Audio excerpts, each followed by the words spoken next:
Hey everybody, really quickly before we get into today's stories, this is going to be a very fast and brief disclaimer for the very last story. This episode definitely alludes to and directly talks about violence and disgusting and disturbing behavior towards children. So if you've never heard about the Gray Man and or his story and the awful, terrible things he did to children, and you don't want to hear anything like that, I would definitely highly suggest skipping the very last story.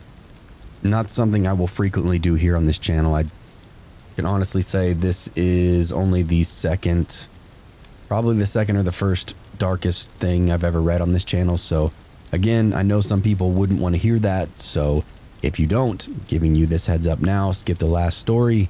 And yeah, that's it. That's all. Enjoy the stories. Okay. Cheers.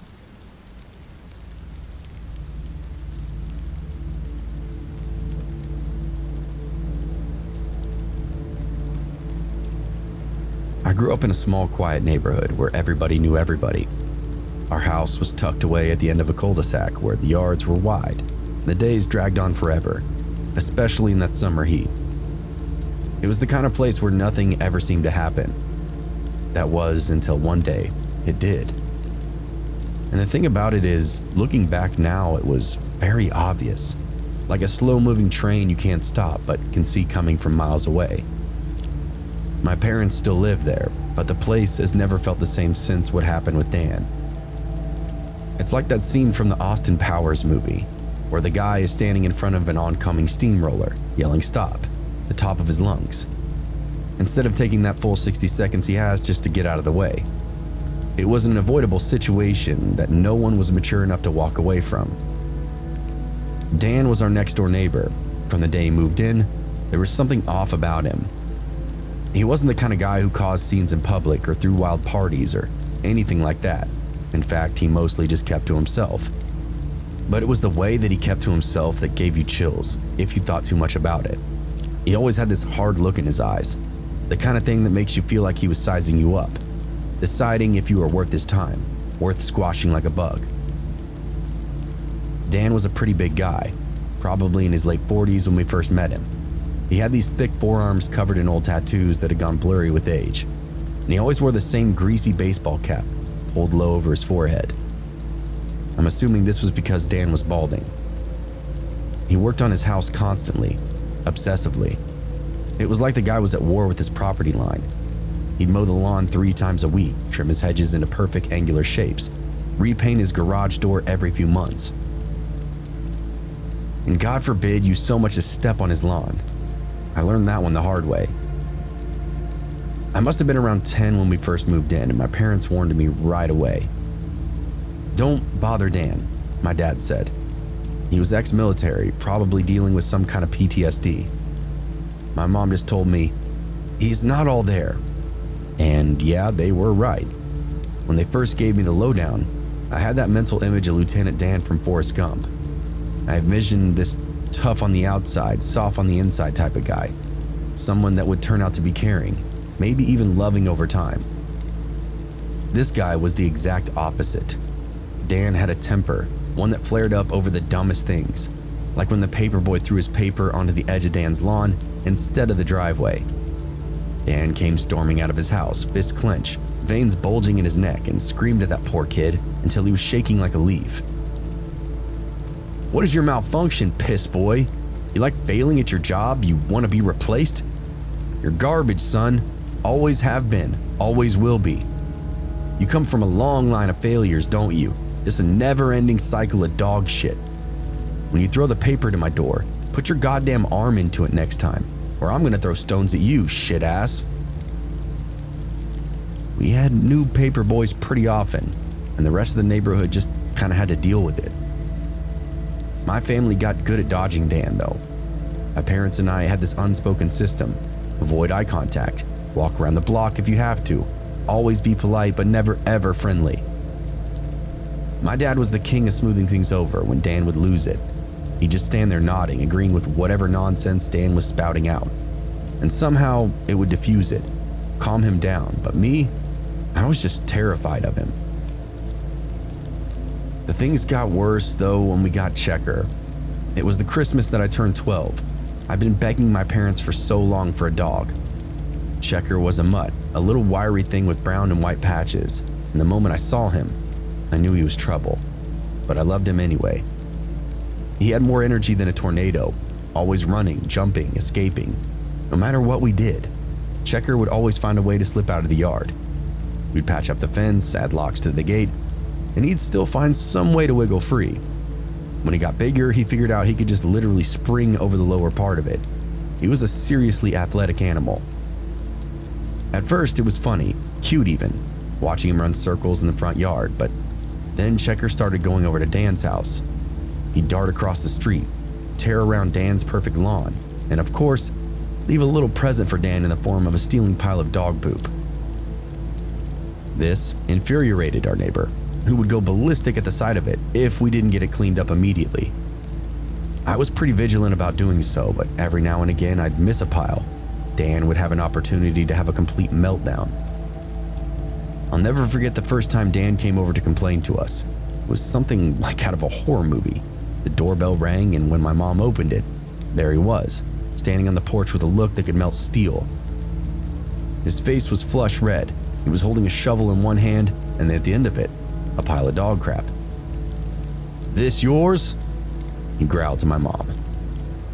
My mom was flustered, apologizing before she even knew what was going on. "I'm so sorry, Dan. It won't happen again." "Better not," he said, shaking the shovel. "Next time, I'll take care of it, permanently." My dad then stepped in, calming things down as he always did. But from that day forward, there was a coldness between us and Dan that never thawed. Checker didn't help. He kept escaping, kept finding his way over to Dan's yard, and every time, Dan's threats would get worse. He'd glare at us from his porch, muttering things under his breath. "I'll kill that dog one day, see if I don't." It was Thursday when everything finally came to a head. I remember that because Thursdays were the worst. Both my parents worked late, and my sister, who was younger than me, was always off at her friend's house. That would leave me home alone after school, which usually was fine, except I had one job: take care of Checker. Usually this wasn't a big deal, but if anything happened, anything at all, I was on my own to deal with it. Not a great situation for me specifically if things were to go south. That afternoon I got home and dropped my backpack off at the door. I went straight to the fridge, pulled out a soda, when I heard that familiar click of the gate swinging open.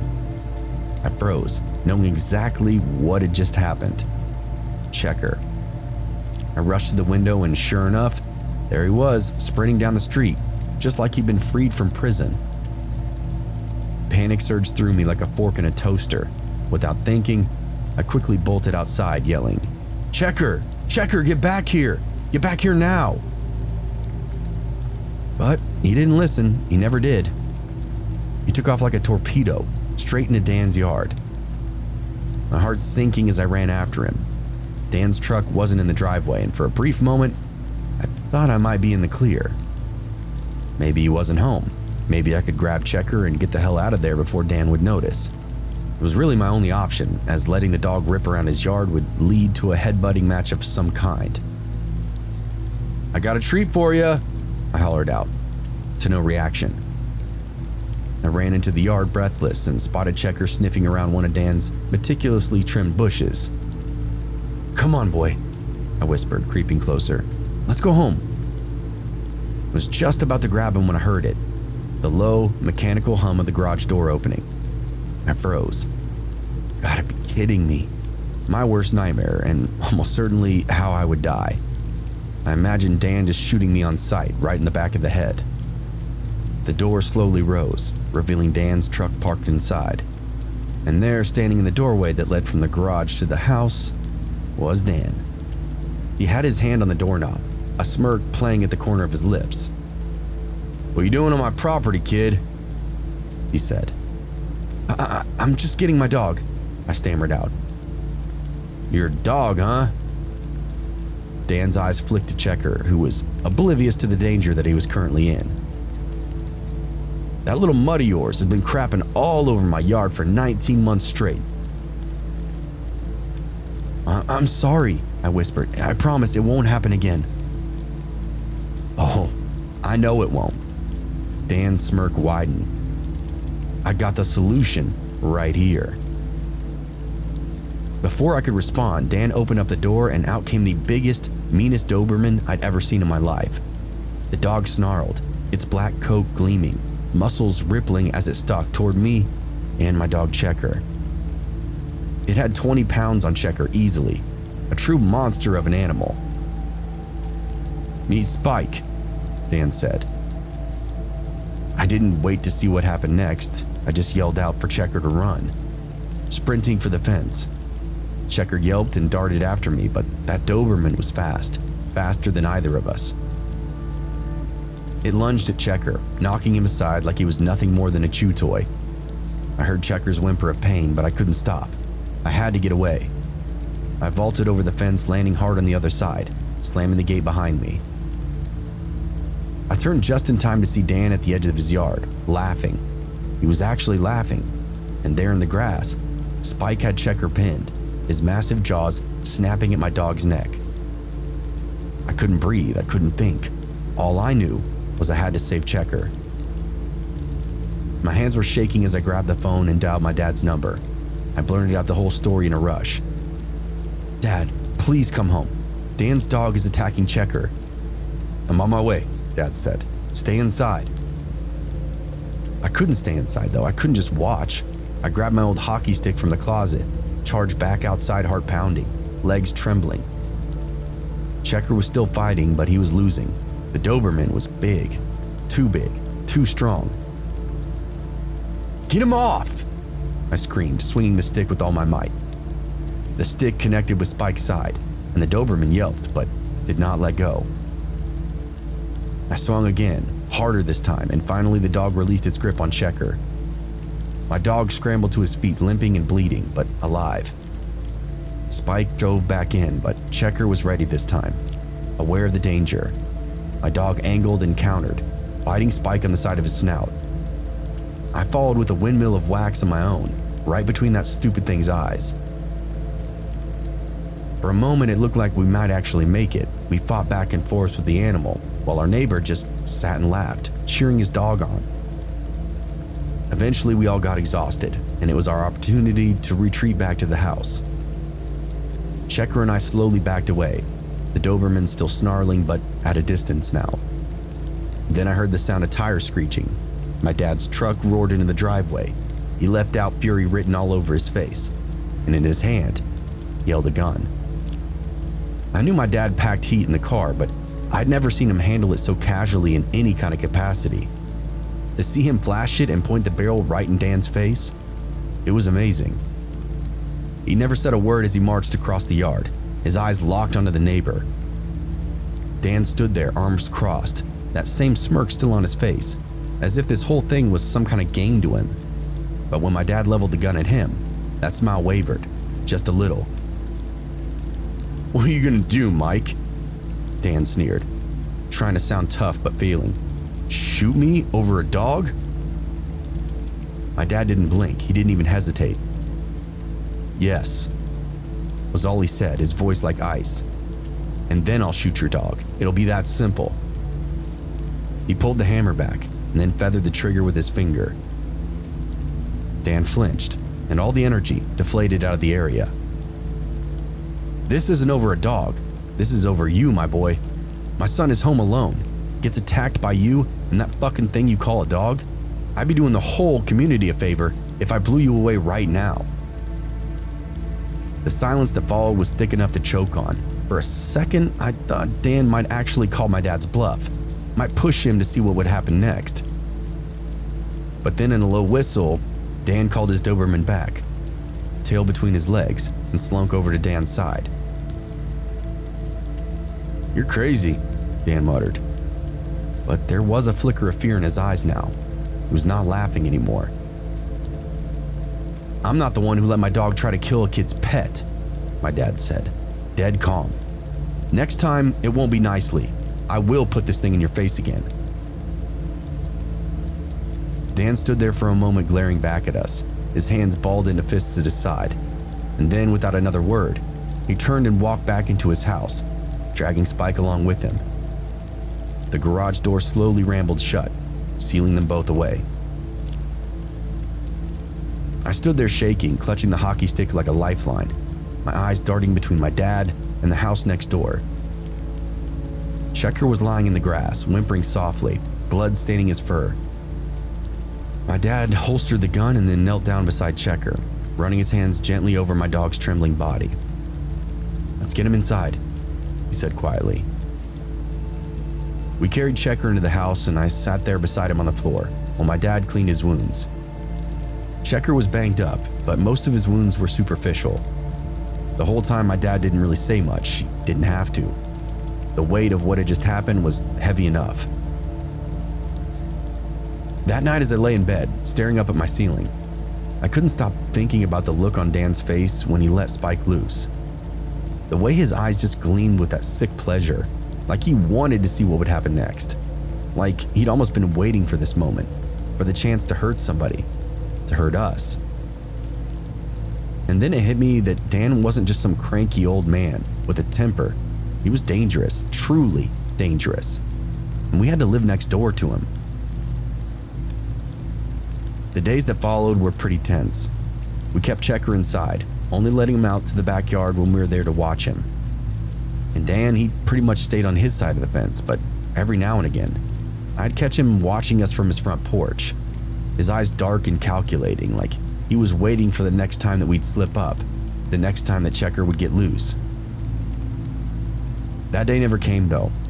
After that happened, my dad installed a new lock on the gate and reinforced the fence so Checker could not escape anymore. And though Dan never said another word to us, I could feel his presence every time I stepped outside, like a shadow hanging over our house. I walked on eggshells the rest of the time that we lived there. Just the sound of his garage door opening would send me into a full panic. Nothing ever happened again though. Maybe he knew my dad was not bluffing. Maybe he was just biding his time. Either way, we left with this unspoken truce that held until the day that Dan finally moved, years later, leaving behind a house that almost seemed darker, emptier somehow. We moved not long after.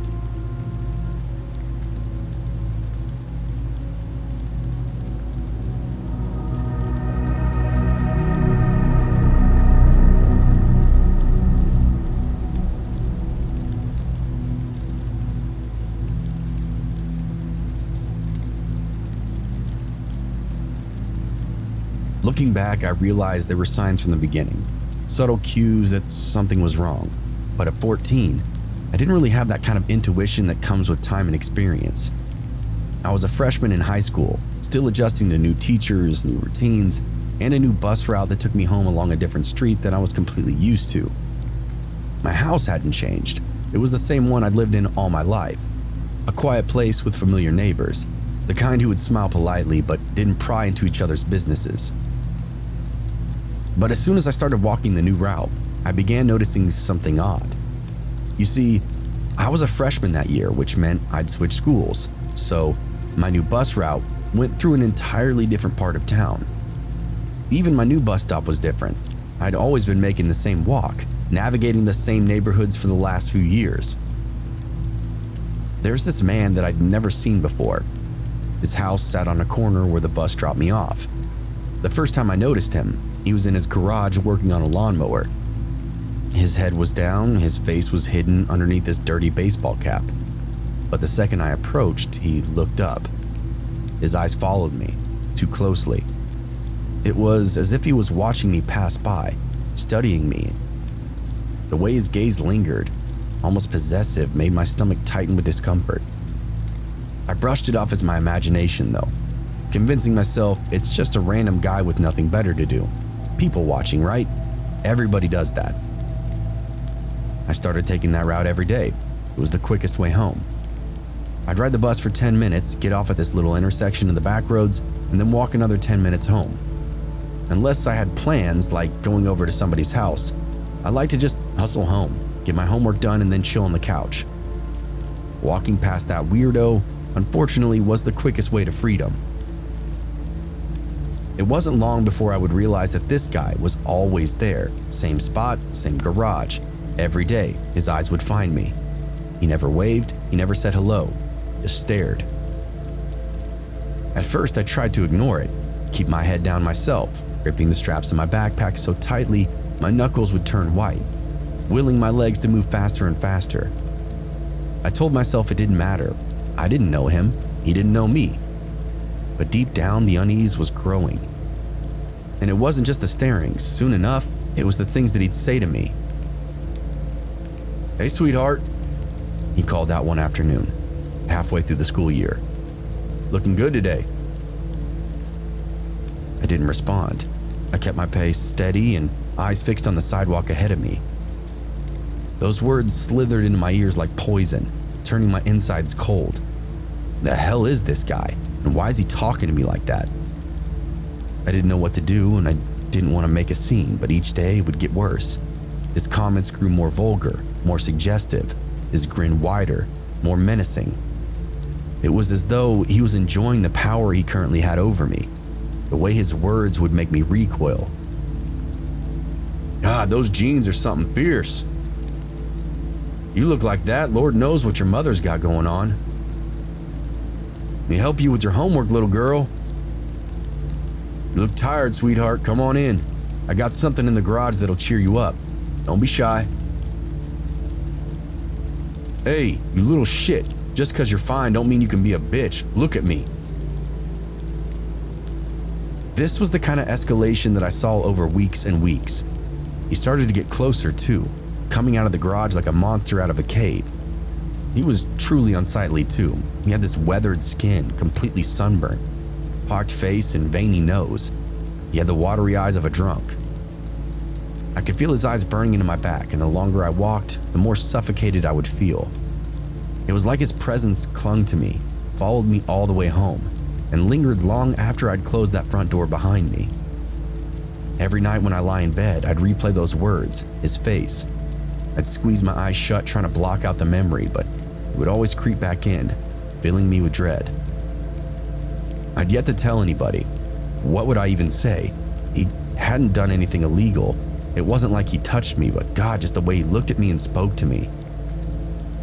I wasn't the only one who passed by his house. My little sister Beth and brother Gil, 7 and 9, also walked that way home from school now that the bus routes had changed. They were too young to notice things like that, too wrapped up in their own worlds to pay attention to that man in the garage. I didn't want them to see him, didn't want them to become targets of his weird, creepy comments as well. So I told them, casually, to try to walk with the other kids from the bus stop. I framed it as a suggestion, trying not to scare them, but I felt this gnawing fear every time I thought about what might happen if they ran into him alone. And then one day it escalated, almost like my preventative measures had brought it on itself. One day, after enduring yet another lewd comment, I'd had enough. As I passed by his house, I stopped.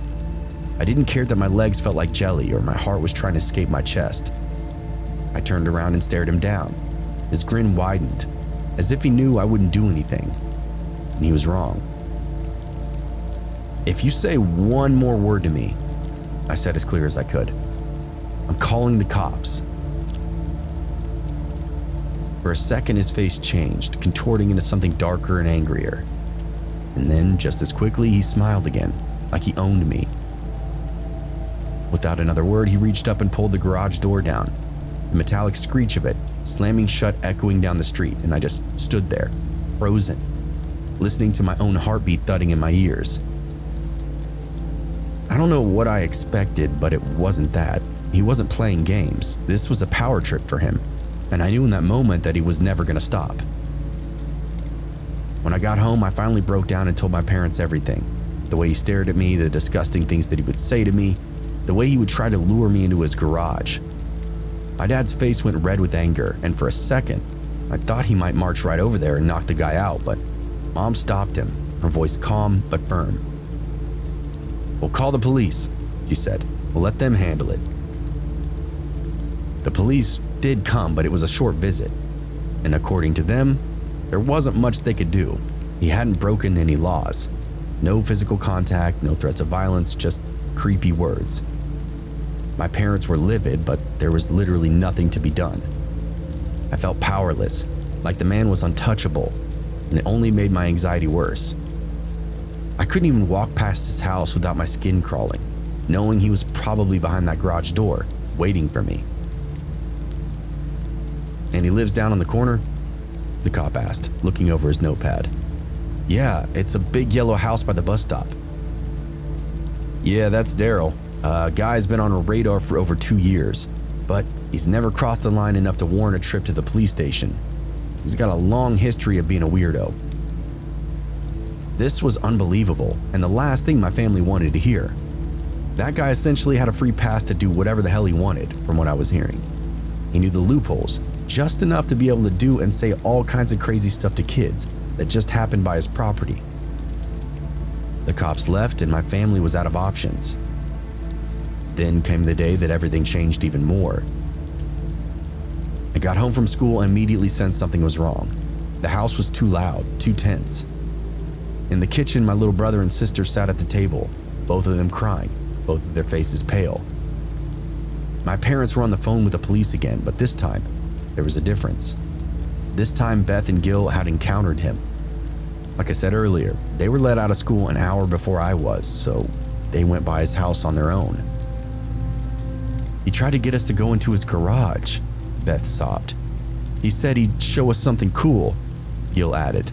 "But when we said no, he started saying these mean things to us." "Like what?" I asked. "He said he'd turn Beth inside out and make me watch," Gil cried. "He said he'd cut my head off and kick it down the street." The rest of his words were lost in a choked sob, and I felt a surge of cold fury rise up inside me. We knew immediately who it was, there's no doubt. My mind raced with images of him standing in the garage, grinning like a predator, waiting for his next move. I wanted to scream, to hit something, but all I could do was stand there, shaking with rage. This man, this monster, was terrorizing my family. No one was going to do anything about it. We were all too young to be feeling what we were feeling. No little boy should be getting told he's about to be decapitated, and no little girl needed to be hearing threats like that. And I, as a freshman, didn't need to be feeling an overwhelming rage to hurt somebody myself. This was all too much, and something needed to give. The police came once more, took statements, and again, nothing could be done. He hadn't laid a hand on them. No law had been broken. It was beyond infuriating. But as I sat there listening to the officer's words, something clicked inside of me. I could no longer rely on anybody else to protect us. The police, my parents, they weren't enough. I had to do something. I was not going to let him keep terrorizing us anymore. That's when I decided I was going to take matters into my own hands. I remember the stunned fear on his face when I told him point blank that I would call the cops. This old man did not like being threatened straight to his face. At school, I knew a few upperclassmen, sophomores and juniors, that knew me from around town. They weren't exactly the kind of people that you brought home to meet your parents, but they had a reputation for being troublemakers, the kind of guys who wouldn't mind getting their hands dirty. I approached one of them after school, explained the situation, and before I knew it, I had a group of 10 people, mostly guys, ready to help me out. We met up at the park, just a few blocks from that man's house, and planned what we were going to do. While we went over the plan, some more of my friends came to join the ranks, a few girls and a few freshman boys, all ready to deliver justice. By the end, there must have been close to 20 people. It was simple, really. We weren't going to hurt him, just scare him enough to make sure he never spoke to another kid like that again. We waited for the school bus to drop off Beth and Gil, and as they walked by his house, I could see the garage door start to lift. He stepped out, just like always. I watched as he started toward them, with that same disgusting smile all over his face. Before he could say a word, we moved in. We didn't approach him, we surrounded him, all of us, standing in his garage, blocking the way to his street. He looked shocked at first, like he couldn't believe what was happening. His eyes darted from one of us to the other, his grin quickly faltering. "The hell is this?" he spat out. One of the guys, Jake, stepped forward, shoved him hard against the wall. "Shut up," he snapped. "You've been running your mouth long enough." The man's eyes widened in fear as he looked at me, and for the first time, he wasn't smiling. He was not in control anymore, and I made sure he knew it. Jake slapped him upside the head, and I could see veins coming to life along his forehead. Jake was a longtime buddy of mine, and also had a younger sibling, big-time protector type. I brought him along for a purpose. I knew he'd get in this guy's face. You ever talk to me, my siblings, or anybody else on the street again, we'll be back, I said. And next time, it won't be just words.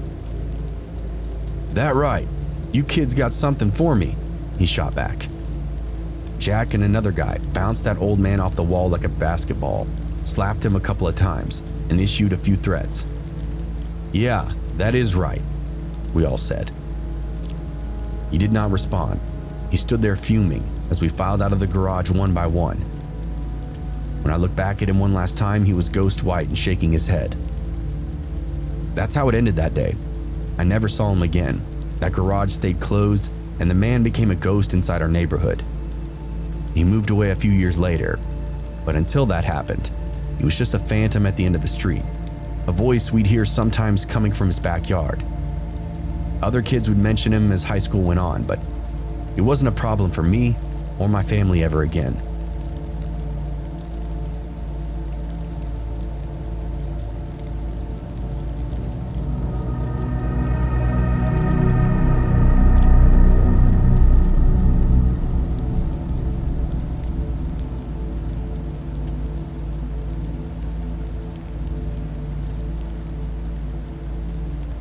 I've spent more time in the woods than my own backyard.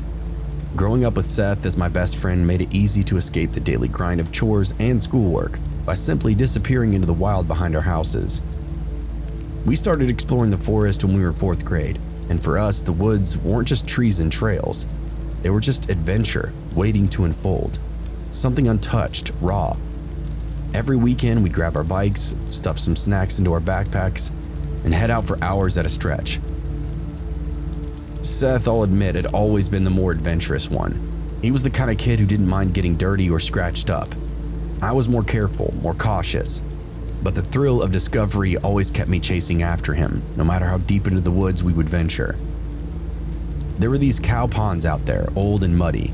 We'd pretend to fish or wade around knee-deep, slapping at mosquitoes while laughing like maniacs. We even found an old tree fort once, completely abandoned. Its wooden planks rotted but still hanging in place. Seth climbed it, and of course, I followed, heart racing as I felt the boards creak underneath me. He dared me to jump. I told him he was insane, but eventually, I'd always do it. There's all kinds of stuff out there, remnants of old people, old camps, even clothes.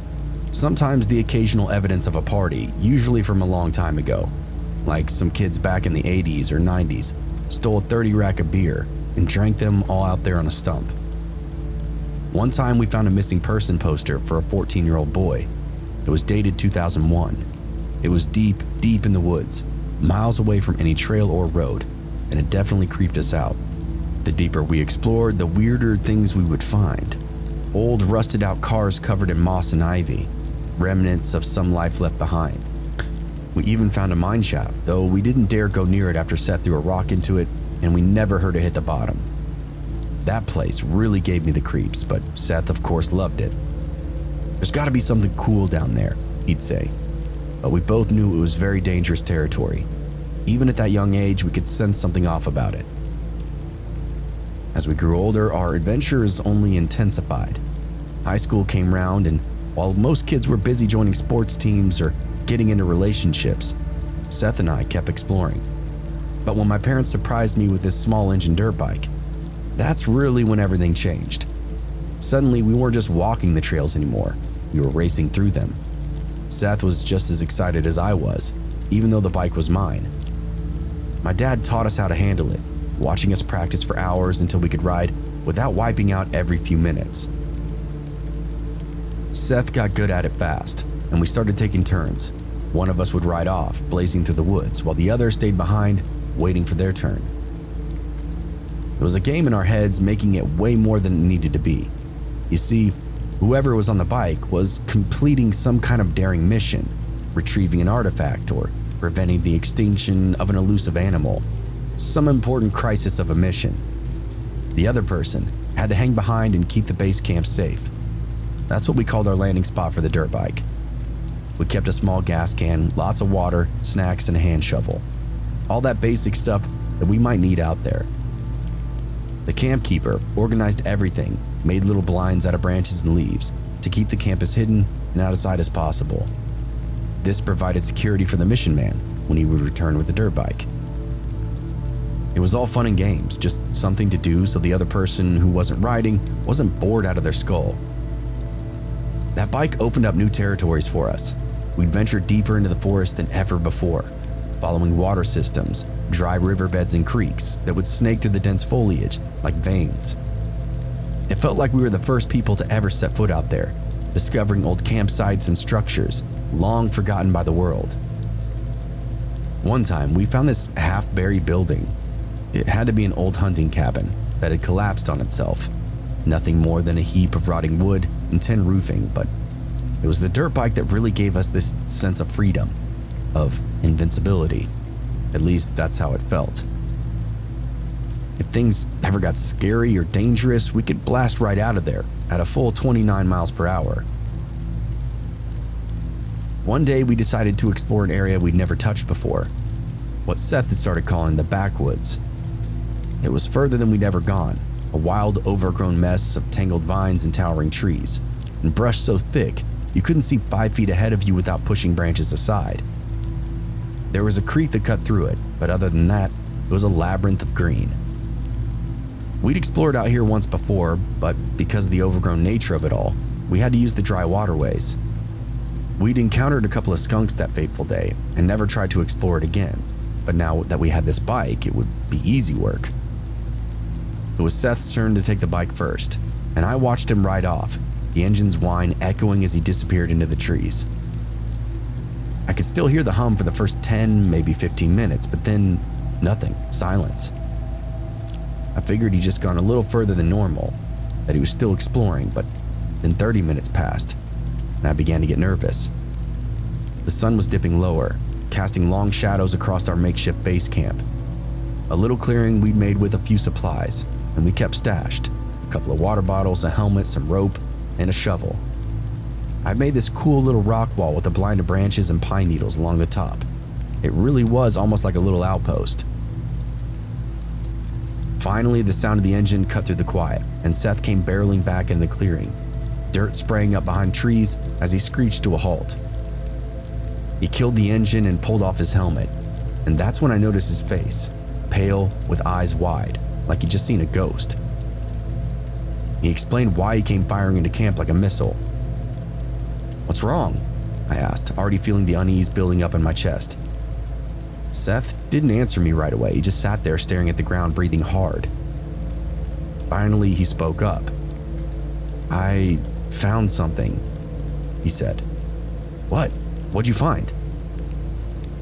I don't know, man. It's like a camp or something, but it's really messed up." That got my attention. "What do you mean messed up?" He shook his head like he was trying to shake the image out of his mind. You gotta see it. I don't know how to explain it. Just follow the creek. When it forks, go right, and you'll see it." My heart was pounding, but curiosity had gotten the better of me. I grabbed the helmet, hopped on the bike, and took off, following his directions. The deeper I went, the more overgrown the forest would become. Branches slapping against my arms, air growing thick and humid. I followed the creek until it forked, just like he said, then veered right. And I did see it, the camp. That was when I wished I'd brought more supplies with me, or at least gassed up the bike. I felt too exposed out there, but still I approached whatever I was looking at. At first I didn't really see much, just a clearing in the trees, but as I got closer, I realized it was no ordinary camp. There was a stone at the center, like a makeshift altar with the remnants of a fire atop it. Charred wood and ashes were scattered around, but that wasn't the worst part. Tied to the surrounding trees were a family of animals, boxes, dead and decomposing, their bodies hanging limply from ropes. And then I saw a mannequin head. It was mounted on a stump, a grotesque, lifelike face carved into it, its eyes staring blankly ahead. It had all kinds of runes and crazy shit etched into the stump and the plastic of the face. There were other things too. Fleshlights and silicone body parts tied to trees, hanging like some kind of stick twisted ornament. The whole place reeked of decay and filth, and I felt bile rising up in my throat, but I could not tear my eyes away. Who would tie dead animals and sex toys to trees? That's when I heard rustling behind me. I spun around and saw him, a man filthy and disheveled, standing at the edge of the clearing. He was watching me, his eyes dark and hollow, and then there was a small, tattered tent behind him, flapping in the wind like something out of a nightmare. My mind went blank. I didn't think, I just reacted. I ran to the bike and kicked it into gear, tearing out of there as fast as I could, the roar of the engine filling my ears as I sped back to Seth. Thank God I'd left that thing running, because if I had to panic start that bike, I probably would be dead now. I don't know how I know, I just do. I flew through the trees and just never looked back. Looking back also felt like a death sentence in the moment. When I got back to base camp, I could barely get out the words. There's somebody out there, somebody in the woods. He was watching me. Seth's face went even paler than before. I told you, man, we gotta get out of here. We packed up our stuff in record time, throwing everything into our bags and hauling ass back to the edge of the forest. The whole way, I couldn't shake the feeling that we were being watched, that man was somewhere behind us, lurking in the trees. When we finally burst out of the woods and got back onto that familiar trail that led to the neighborhood, I felt like I could breathe again. I told my parents about what happened, and of course, they didn't believe us. They thought it was just another one of our wild stories, but I know what I saw, and Seth knew too. No police report was made, nothing at all, and to this day, it feels like a massive mistake on our end. That guy was weird out there. His little shrine was a huge red flag, possibly evidence of something criminal. We were just 13 and 14-year-old kids though. We didn't know better. After that, we avoided the backwoods altogether. We never went that deep into the forest again. My dad must have sensed something was off though, because he gave me a pocket knife to keep attached to the dirt bike's handlebars. Just in case, he said. I never had to use it, but it was a cool addition to our equipment. Neither of us saw that guy from the woods again, never even heard about him again. But every time I see roadkill, even today, I always think about those foxes tied to those trees.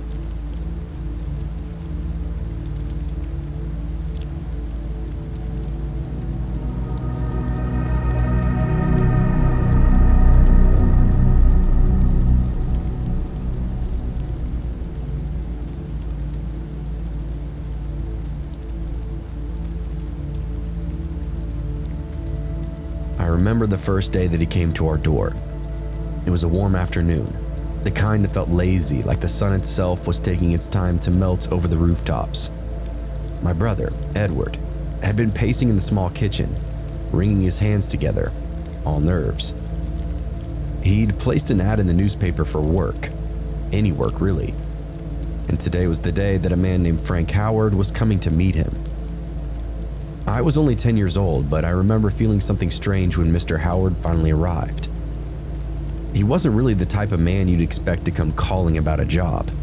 He was thin, almost frail, with wisps of gray hair escaping from beneath his old flat cap.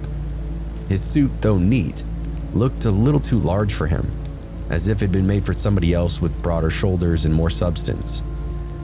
His eyes were the strangest thing though, pale blue and watery. But there was something sharp underneath him, like he was constantly thinking, plotting. Good afternoon, Mr. Budd. He greeted my father when the door opened. His voice was soft and pleasant, too pleasant. My father shook his hand. Mr. Howard, thank you for coming. Edward's been looking forward to meeting you.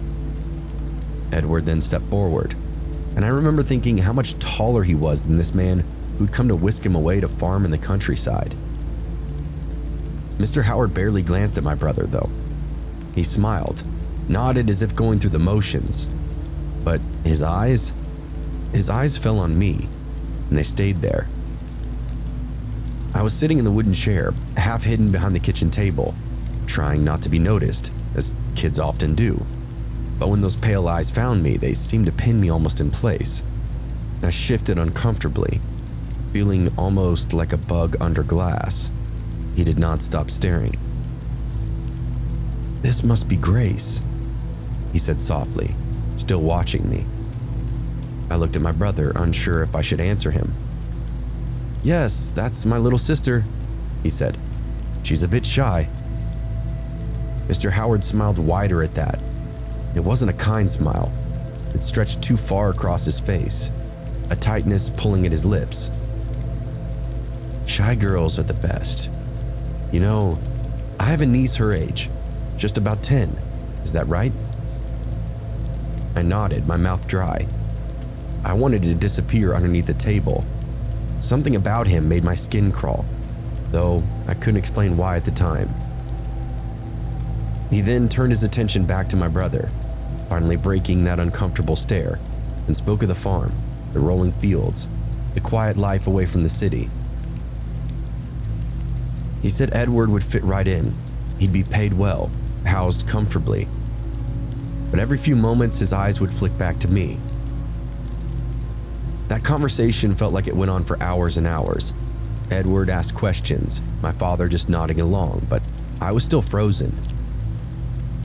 I felt like Mr. Howard's gaze had really just trapped me in some kind of invisible web.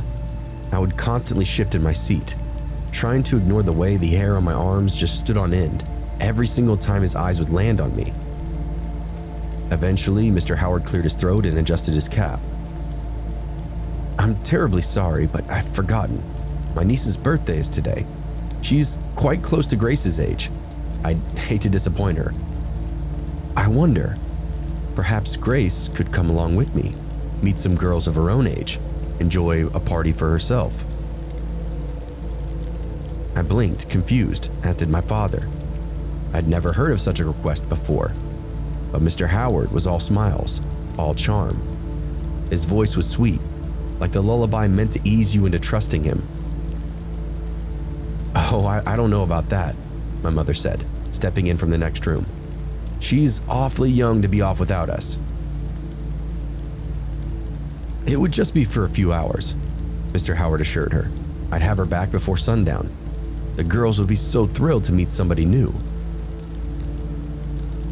My father scratched his chin and his eyes narrowed, but Mr. Howard did not waver. "I promise you, sir. I'm trustworthy. You have my word." It was odd how quickly the conversation turned after that. It was as if his voice had woven some kind of spell, as if my parents suddenly couldn't find any reason to object. I wanted to protest, to say that I didn't want to go, but my words just stayed stuck in my throat. Something in me told me to keep quiet. Maybe it was the way his gaze had softened, growing hungrier with every glance. "All right, go on, Grace," my father said, smiling down at me. "Be good for you. You really don't get out enough." So I stood, grabbed my coat, and followed Mr. Howard out of our house, out of my home, and into a nightmare. The walk to the house where Mr. Howard said the party was felt almost like a dream. The streets grew narrower, the buildings older and more decrepit. I didn't like the way the sky seemed to dim as we walked, though the sun had not set yet. The shadows just clung to the alleyways, almost like they themselves were watching us. Mr. Howard was quiet most of the way, humming softly to himself like everything was perfectly normal. I tried to keep a little distance between us, not wanting to be too close to him, but each time I stepped back, he'd slow down, forcing me to keep pace. Finally, we reached this old, rundown house. The paint was peeling and the windows were dark. It didn't look like the kind of place where anybody would throw a birthday party. Before I could say anything, Mr. Howard smiled and said, "Wait here, Grace. I'll just check inside to make sure everything's ready." He disappeared through the creaky front door, leaving me standing on the sidewalk. I looked around feeling uneasy. The street was empty, silent. Even the birds had stopped chirping. I I didn't know what to do, so I wandered a bit, picking a few wildflowers that managed to push through the cracks of the cobblestones. My heart nervously thumped in my chest. I told myself, it was just a birthday party, a little adventure. But that feeling of dread would not leave me. "Grace!" Mr. Howard's voice called from above. I looked up and saw him waving from an open window, his smile stretched too wide again. "The party's ready, come on inside." I swallowed, nerves rising in my throat, but I did as he asked. I walked up the front steps, the wood creaking under my weight, and opened up the door. The house smelled of dust and something else, something sour. The air was thick, suffocating. I stepped inside, but there was no sound of children laughing, no decorations, no party. The place was completely empty, just the faint ticking of a clock somewhere inside the premises. My legs felt heavy, but I climbed the staircase step by step until I reached that top floor. The door to the bedroom was cracked open, and I could see the light spilling out from the inside. "Mr. Howard?" I called out, my voice trembling. "Come on in, Grace," he answered, his voice smooth as silk. I pushed the door open and stepped inside the room. It was empty except for a bed, just bare walls and dusty floor. Then the closet door creaked open. Out stepped Mr. Howard. No, not Mr. Howard. He was stripped of his clothing, his pale body stark against the darkened room. His eyes now gleamed with something far worse than hunger. He seemed excited to show me his naked form, almost prancing from side to side, his eyes fixed on my heartbeat, rising in my throat. We locked eyes and he flashed this hideous smile. I gasped and fell backward. "You'll be a good girl, won't you?" he whispered, his voice now cold, devoid of that false warmth. Terror gripped me and I turned to run, but he was too quick. He grabbed me, his fingers digging into my arms, and pulled me towards the bed in the center of the room. I kicked, I bit, I scratched, but he was much stronger than he looked. I screamed, but nobody came. No one would hear me in this forgotten place. "Call me Albert," he rasped, his hands tearing my clothes off. I started to cry and beg for mercy, telling him I'd tell my father and justice would soon be swift. Mr. Howard laughed at that and only continued to choke me. "I said, call me Albert," he said again. I whispered the name. He nodded and then clasped harder. "Good girl." My vision blurred and the world faded to black, his silhouette being the last thing that I saw. It's been 5 years since I saw my daughter Grace. 5 long, miserable years since that man, Frank Howard, he called himself, walked into our lives. I remember him clearly, even now, with his small frame and the way he held himself, like he was a humble, hardworking man. But there was something about him, something wrong that I couldn't place in the moment. I wish now that I'd listened to that nagging feeling. I can still picture him as if it were yesterday, the day he came into our home. He seemed so polite, so courteous. He wore a neatly pressed suit and cap, looking more like a businessman than a farmer, though that's what he claimed to be, a man from the countryside, looking to hire a strong young man to work on his farm. My son Edward had been placing ads in the paper looking for any kind of work to help our family. We were struggling, like most families in those days. But we always had hope that something better was just around the corner. When Mr. Howard showed up, I thought he might be that something better. He seemed pretty eager, shaking Edward's hand and chatting away about how good it would be to have a young man to work out in fresh air, out in the quiet of the country. But what sticks with me now, what haunts my dreams, is the way his eyes would constantly drift towards Grace. She was only 10, just a little girl, sitting quietly at the table. But the way he looked at her, I should have known. Your daughter's a sweet thing, he'd say, smiling at her in that soft, unsettling way. Grace, shy as always, just smiled back, her big brown eyes wide with innocence. She had no idea what kind of monster sat across from her. It wasn't long before he started talking about his niece, about how she was the same age as Grace, and how there was going to be a birthday party for her that very afternoon. He asked if Grace might come along, meet other children. I'll have her back before dark, he said, and in the moment, it didn't seem that strange. A children's party sounds harmless. But God help me, I said yes. Grace was excited, of course she was. A birthday party meant cake, games, and new friends. I brushed her hair, tied it with the little blue ribbon that she loved so much, and kissed her on the cheek before she left. Be good, I told her, and listen to Mr. Howard. Those were the last words that I ever spoke to her. Days went by, then weeks. The search turned up to nothing. Every neighbor, every corner of the city was scoured. But Grace was gone, vanished into thin air. The police did what they could, but it felt like they were just chasing ghosts. We had no leads, no real answers, just a void where my daughter used to be. After months of anguish, they finally thought they'd found the man responsible, Charles Edward Pope, the local superintendent. His estranged wife had reported him, claiming he'd acted strangely around young girls, that he'd been behaving erratically in the weeks before Grace's disappearance. Pope had no alibi, no defense that could explain where he'd been the day that Grace vanished.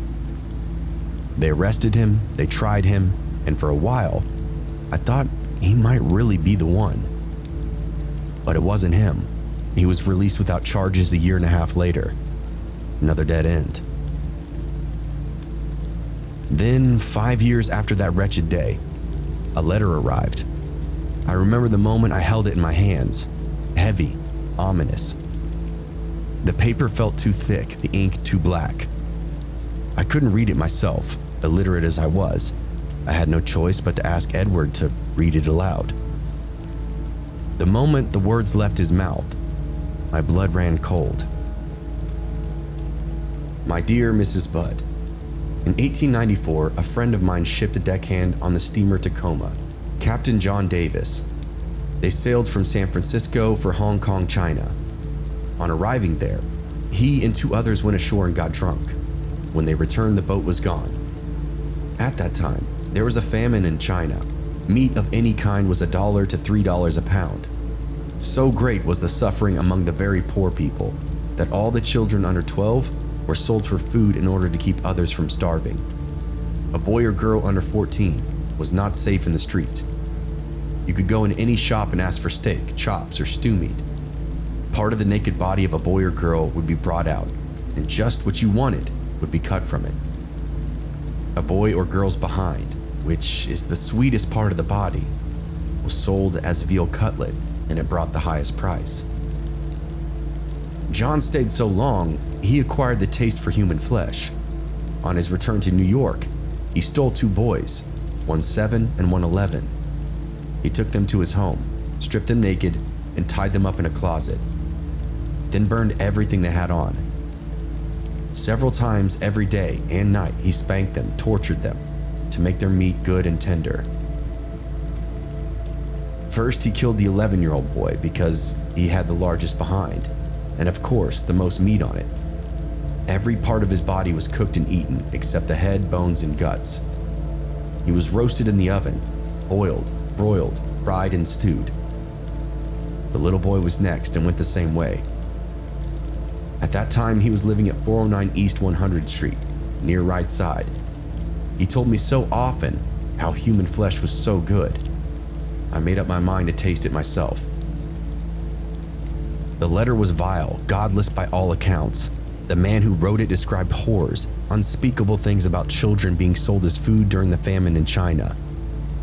He talked about how his friend had developed a taste for human flesh, and how he too had become curious about what it might be like. His friends had lived in an adjacent apartment in New York City, and he cooked up his own stew with kid remains in his closet. This is where the letter sender had first tasted human flesh. I wanted to stop him from reading, but I couldn't.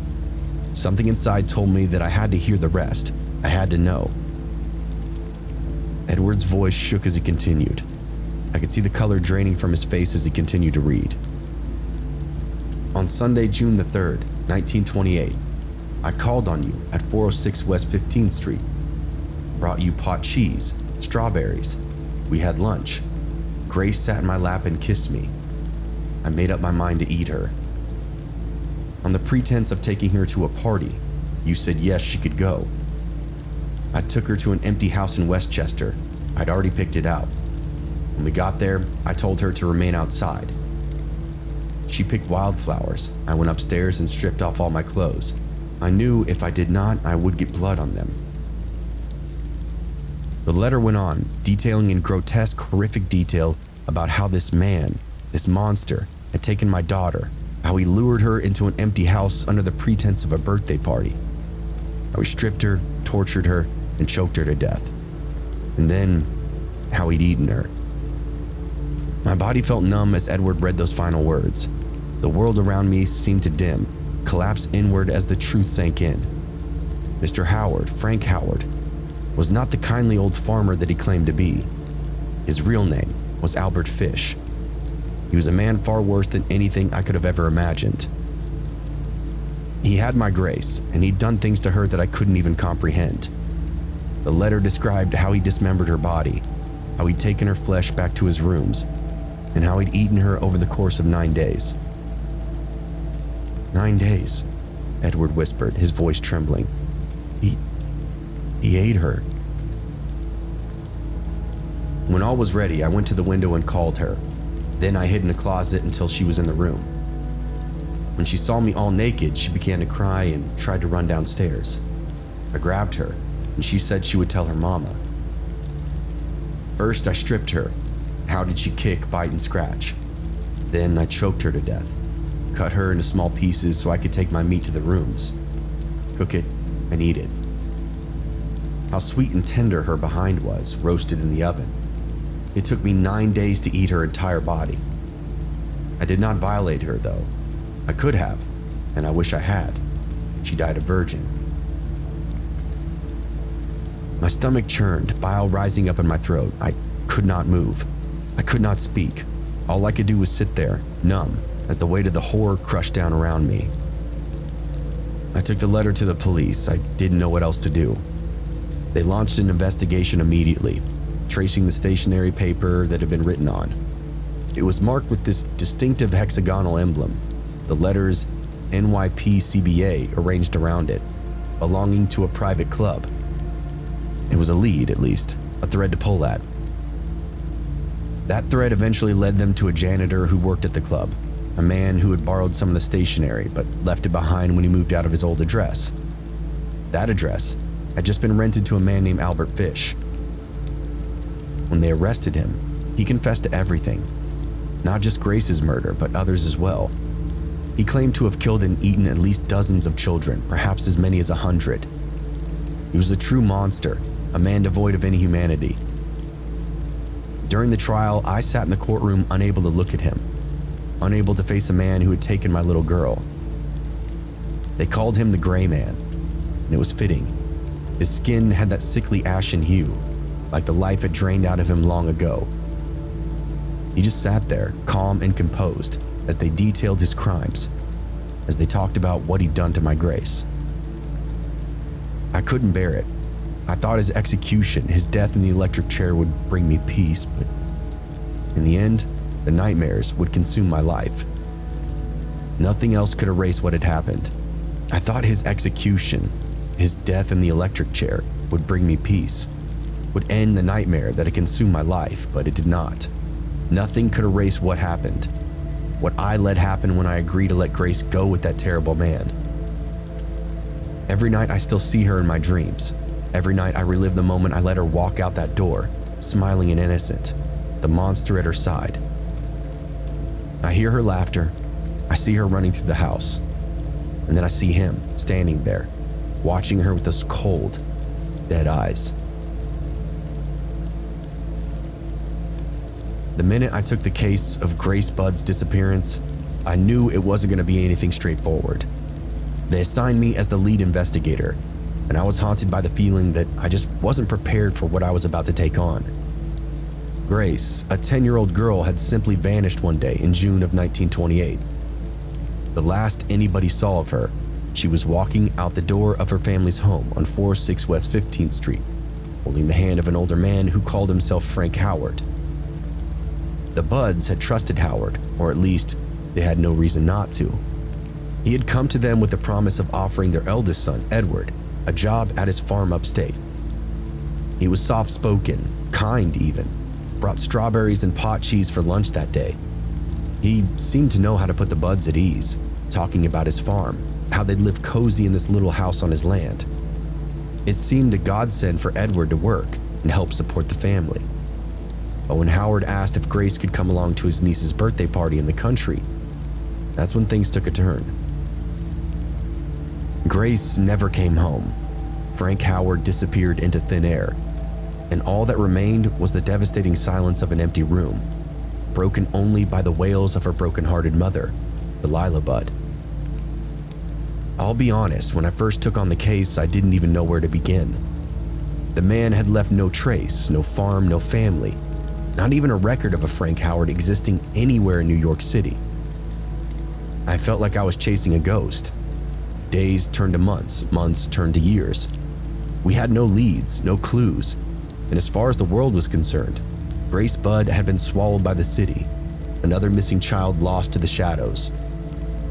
Whoever this Mr. Howard was, records told me he never owned a farm.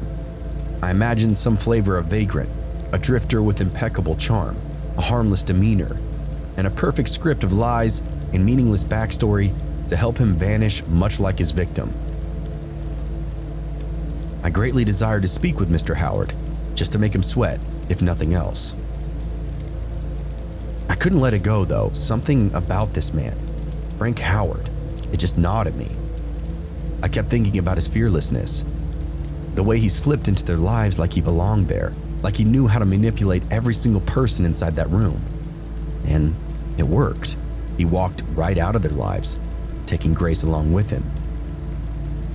2 years later, we caught a break. At least, it seemed like one at first. Charles Edward Pope, a local superintendent with a shaky reputation. He was accused by his estranged wife of kidnapping and murdering Grace. I interrogated Pope myself.